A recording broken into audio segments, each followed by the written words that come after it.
Juste avant que les vidéos commencent, je voulais vous prévenir que j'ai fait une interview sur la chaîne Katie Talk, je vous mets le lien en barre d'infos, n'hésitez pas à y aller.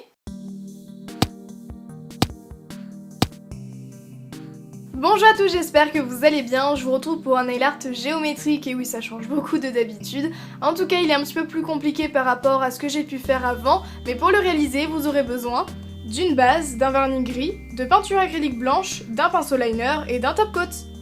Et c'est un nail art 3 étoiles. Je vais commencer par appliquer ma base sur la totalité de mes ongles, vous pouvez en mettre en dessous de l'ongle si vous voulez, si vous avez un petit peu de longueur, on n'oublie pas la tranche de l'ongle pour une meilleure protection, et on laisse sécher. J'applique mon vernis gris, vous pouvez bien sûr prendre n'importe quelle autre couleur, en tout cas j'avais vraiment envie de l'utiliser parce que je trouve cette couleur juste superbe. Donc il vient de chez Yves Rocher et j'applique le vernis en 2 couches. Après ça dépend vraiment de l'opacité de vos vernis, encore une fois on n'oublie pas la tranche de l'ongle pour une meilleure tenue. Et on laisse bien sécher, c'est très important pour pouvoir faire les motifs par la suite, pour que ce soit beaucoup plus simple.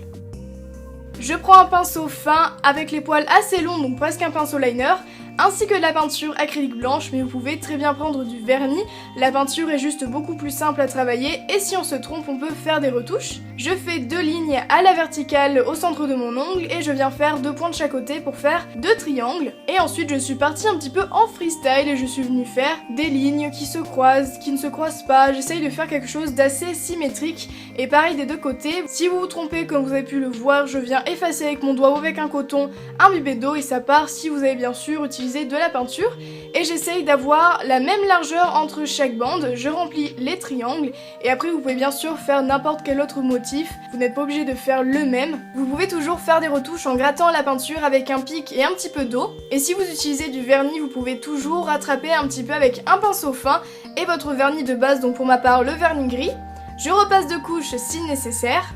Et pour les autres doigts, je viens faire 2 lignes qui se rejoignent. Au niveau du bord libre de l'ongle, toujours en gardant cette thématique de triangle, je laisse une petite bande de vernis gris et je remplis le reste toujours avec ma peinture blanche ou mon vernis blanc. Et si vous voulez, vous pouvez utiliser du scotch ou du stripping tape pour faire des lignes bien droites. N'hésitez pas à diluer la peinture et à travailler avec le bout du pinceau pour faire les petits détails et à laisser traîner le pinceau si vous voulez faire une ligne bien droite et longue.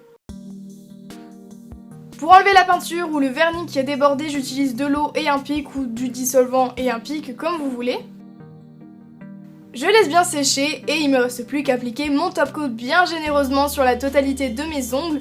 On n'oublie pas la tranche de l'ongle, surtout que là, avec le vernis sur la tranche de l'ongle, ça a tendance à bien partir. Du coup, je vous conseille d'appliquer un petit peu de vernis blanc juste avant d'appliquer le top coat, ça tiendra beaucoup plus longtemps. N'hésitez pas à tapoter si vous avez peur de faire baver le nail art.